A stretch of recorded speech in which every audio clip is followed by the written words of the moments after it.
Hi, this is Tom from QA Cafe, and in this video I'll be going over how to solve the web ring objective from the 2022 SANS Holiday Hack Challenge using CloudShark and Zeek. For those that don't know, the annual SANS Holiday Hack Challenge is a free hands-on cybersecurity challenge that we really enjoy at QA Cafe. It gives us a chance to learn and practice different cybersecurity topics and save the holidays from a cyber attack during KringleCon, the in-game security conference. There are challenges for every skill level and plenty of hints along the way to guide you. So once you've logged in to the Holiday Hack Challenge and completed the in-game orientation, you can open the badge to view the web ring objective.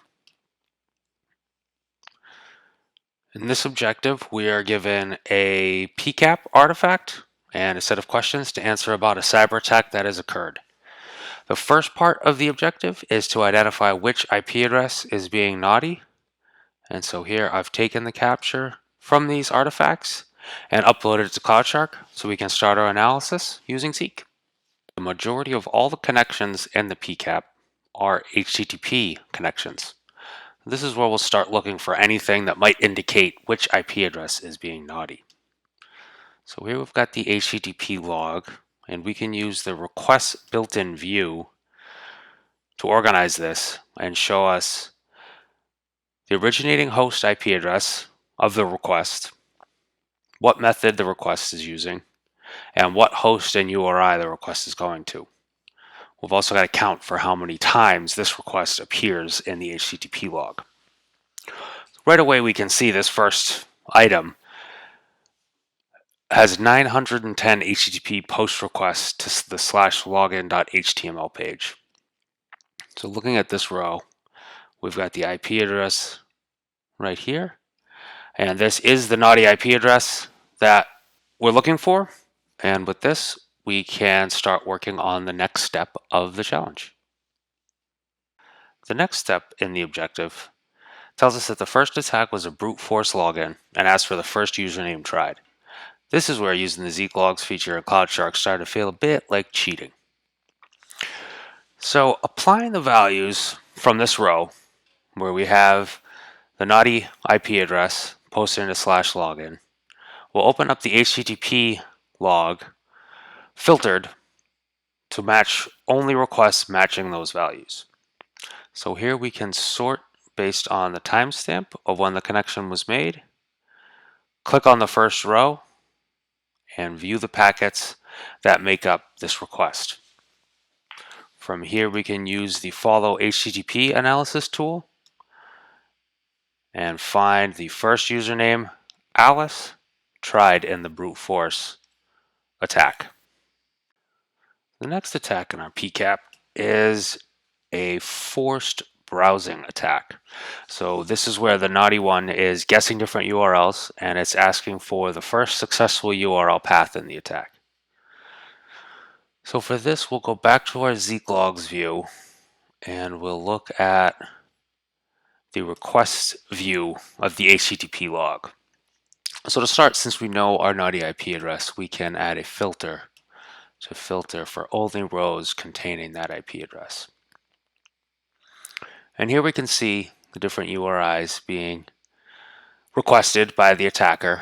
And this looks like our forced browsing. So we're seeing a lot of different URIs. Looks like these are somewhat random.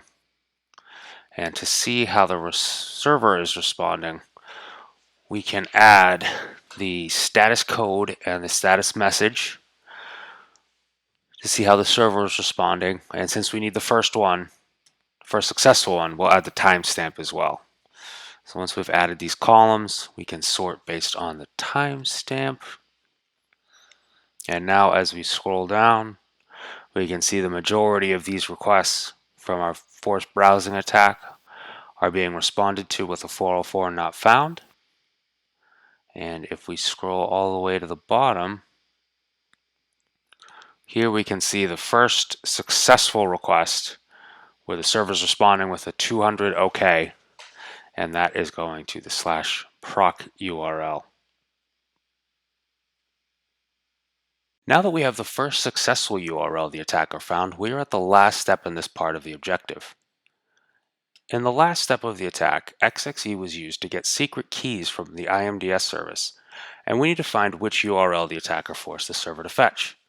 This objective gives us a couple of clues we can use while looking for the URL. An XXE or XML external entity attack is an attack against an application that processes XML. In this attack, XML is sent to the application, which includes an external reference that the vulnerable application resolves and returns in response. An IMDS service can be queried by instances running in a cloud such as AWS to retrieve information about itself. This typically listens on the IPv4 address 169.254.169.254. For this last step of the objective, let's switch over to threat assessment, which uses Suricata under the hood to see if there are any threat rules that have triggered as part of this XXE attack. When we open the threat assessment analysis tool, we can see some high severity threats have been triggered in our PCAP file. Opening the advanced view shows us multiple XXE threats from our attacker's IP address going to the server. So clicking on a threat will give us some additional information about what threat was triggered, and this includes a link to the follow stream analysis tool. This shows us the data in the packets that caused the threat, and this is one reason why having the packet data from the PCAP file and the threat data all in one place is so useful. So in this first attack, we can see XML being posted from our attacker to the server. We don't see any reference to an IMDS service or any secret keys being returned by the server, so we'll have to move on to the next threat. Opening the next threat and the follow stream analysis tool, again we see the attacker posting XML to the server. This time it includes a reference to the /etc/password file of the server. Here we see the server returning the contents of that file to our attacker. So this is our XXE attack in action. But again, we didn't see any reference to an IMDS service or any secret keys being returned by the server. But jumping ahead to the last threat and the follow stream analysis tool for this, here we can see once again the attacker posting XML to the server, and this time we see a reference to our IMDS service. And here in the server's response, we can see that it has resolved that URL and sent the results of that request back to the attacker, including the secret keys for this AWS instance. And with that, we have found the URL and we have completed the objective. Well, we have completed the objective. What's interesting about this capture is it looks like it was taken on the server under attack. This means that we should be able to see the traffic where that server queried the IMDS service. And searching for the IP address of the IMDS service indeed shows us the traffic where the server under attack queries the IMDS service for the secret keys. And if we filter on the two TCP streams where the attacker posted the XML to the server and where the server queried the IMDS service, we can use this to view a nice looking ladder diagram which will show us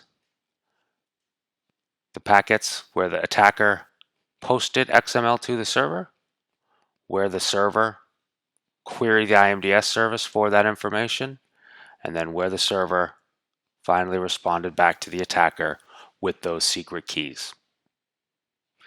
So thank you for watching how we solved this using CloudShark, and happy packet hunting.